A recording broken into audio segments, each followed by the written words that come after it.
আসসালামু আলাইকুম প্রিয় ক্লাস 9-10 এর বন্ধুরা এবং যারা এসএসসি তে পড়তেছো, তোমাদের জন্য আজকে নিয়ে আসলাম সেট ও ফাংশন অফ দ্য এর উদাহরণ 7 এবং উদাহরণ 8 নম্বর অঙ্ক। তো চলো আমরা যাই। তো আমরা প্রথমে উদাহরণ 7 করি। চলো উদাহরণ 7 এ কি দেওয়া আছে, ইউ সমান সমান দেওয়া আছে। ইউ এর যে সদস্যগুলো আছে এগুলো হচ্ছে 1 2 3 4 5 6 7, 1 থেকে 7 পর্যন্ত, এবং এর উপাদান সমূহ দেওয়া আছে 2 4 6 7 এবং বি এর উপাদান দেওয়া আছে 1 3 5। ফলে এ প্রাইম ও বি প্রাইম এর নির্ণয় করো। তাহলে এ প্রাইম সমান কি আমরা জানি, ইউ এর উপাদান থেকে যদি এ সেট কে বাদ দিই তাহলে আমরা এসি অর্থাৎ এ প্রাইম বের হবে, এবং ইউ থেকে যদি আমি বি এর উপাদানগুলো বাদ দিই তাহলে বি ইউ থেকে যদি বি বাদ দিই তাহলে বি প্রাইম বের হবে। তাহলে চলো আমরা এ প্রাইম আগে বের করি। এ প্রাইম আমাদের উপাদানগুলো কি দেওয়া আছে, ইউ এর সকল উপাদান দেওয়া আছে এবং এর উপাদান দেওয়া আছে। তাহলে আমরা এ প্রাইম বের করি। এ প্রাইম জন্য আমরা প্রথমে কি লিখবো, তাহলে উদাহরণ 7 এর आंसर কি হবে দেখো। এখানে এ প্রাইম সমান সমান কি, এ প্রাইম সমান সমান ইউ ডিভাইডেড বাই এ। এখন ইউ ডিভাইডেড বাই যদি এ হয় তাহলে ইউ এর উপাদানগুলো আমরা আগে এখানে বসাই। ইউ এর উপাদানগুলো কত, 1 2 3 4 5 6 7। এরপরে ভাগ ডিভাইড বাই এ কত, এর মান দেওয়া আছে 2 4 6 7, 2 4 6 7। এই যে উপাদানগুলো দেওয়া আছে, এখন 2 4 6 7 এই উপাদানগুলো এটার ভিতরে আছে। এখন এগুলা বাদ দিয়ে বাকি যেগুলো থাকবে এটাই হচ্ছে এ প্রাইম এর। তাহলে কি হবে, এই যে এখানে 1 আছে কিন্তু এখানে 1 নাই, তাহলে 1 বসে যাবে। এখানে 2 আছে, 2 নাই, তাহলে 2টা বাদ, 2 4 6 7 বাদে বাকি যেগুলো আছে এগুলোই হবে। তাহলে কি হবে, 1 3 5। তাহলে এটা হচ্ছে আমাদের এ প্রাইম এর, এটা হচ্ছে আমাদের এ প্রাইম এর উপাদান বের হয়েছে। এখন আমাদের বি প্রাইম বের করতে বলছে। তাহলে বি প্রাইমে কি হবে, ইউ থেকে যদি বি বাদ দেওয়া হয় তাহলে আমাদের বি প্রাইমটা বের হবে। তাহলে বি প্রাইম আমরা বের করি। বি প্রাইম সমান সমান কি, ইউ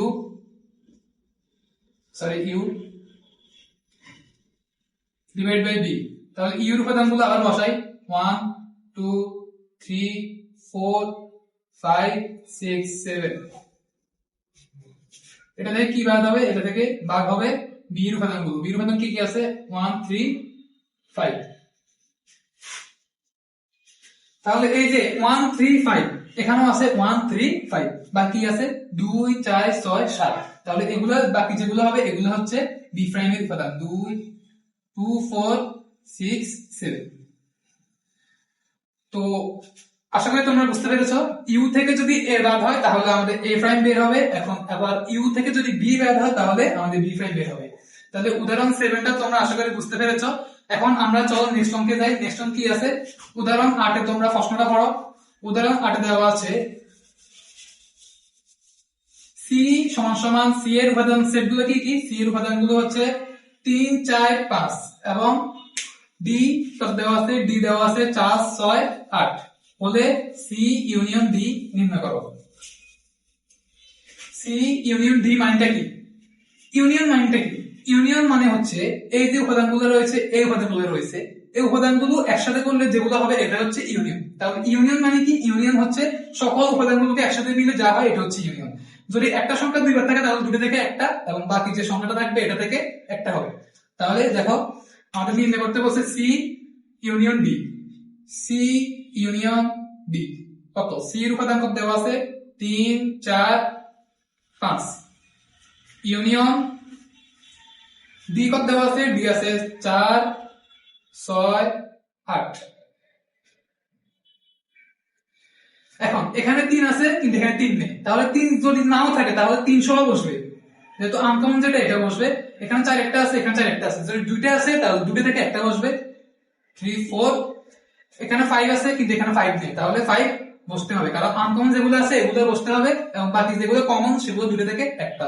আর এগুলা আর কোনো উপাদান নাই, এবং এই উপাদানগুলোতে কি কি আছে, ডি এর উপাদানগুলোতে 6 আর 8 বাকি আছে, তাহলে 6 ও বসবে 8 ও বসবে। তাহলে সি ইউনিয়ন ডি, ডি কি হবে, সি ইউনিয়ন ডি হবে 3 4 5 এবং 3 4 5 6 8। এই সকল উপাদানগুলো একসাথে মিলে হচ্ছে আমাদের সি ইউনিয়ন ডি। এখন যদি তোমাদেরকে বলে সি ইউনিয়নের পরিবর্তে যদি তোমাদেরকে বলে C intersection D, C intersection, intersection চিহ্ন কেমন দেওয়া হয়, এই যে তুমি দেখাই, এটা হচ্ছে ইউনিয়ন আর এটা কি শুধু মাঝখানে এর মধ্যে থাকবে, শুধু মাঝখানে দাগ থাকবে না। এটা কি? এটা হচ্ছে ইন্টারসেকশন। ইন্টারসেকশন মানে কি? কমন, যেগুলো কমন থাকবে এগুলোই বসাবো। যেমন আমি তোমাদেরকে এই অঙ্কে, সেম ক্যাটাগরি এই অঙ্কে তোমাদের দেখাই।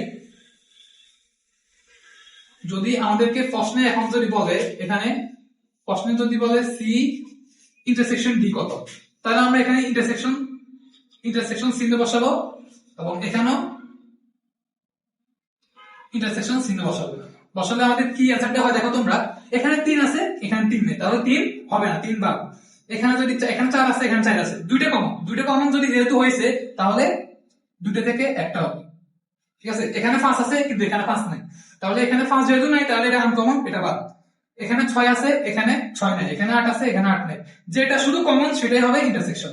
তাহলে এটা সি ইন্টারসেকশন ডি, এটা অ্যান্সার হবে 4। তো এই ছিল আজকের আমাদের উদাহরণ 7 এবং উদাহরণ 8 নম্বরের অঙ্কের সমাধান। তোমরা যদি আরো কোনো সহজভাবে কোনো উপায় পেতে চাও, তাহলে আমাকে অবশ্যই কমেন্ট বক্সে জানাবা, এবং অন্য কোনো যদি এরকম আরো উদাহরণমূলক বা অন্য সেট ফাংশনের আরো কোনো যদি অঙ্ক পেতে চাও, তাহলে আমাকে অবশ্যই কমেন্ট বক্সে জানাবা। তো এই ছিল আজকের ভিডিও, দেখা হবে অন্য কোনো নেক্সট ভিডিওতে। ততক্ষণ পর্যন্ত তোমরা ভালো থাকবা, সুস্থ থাকবা। আসসালামু আলাইকুম।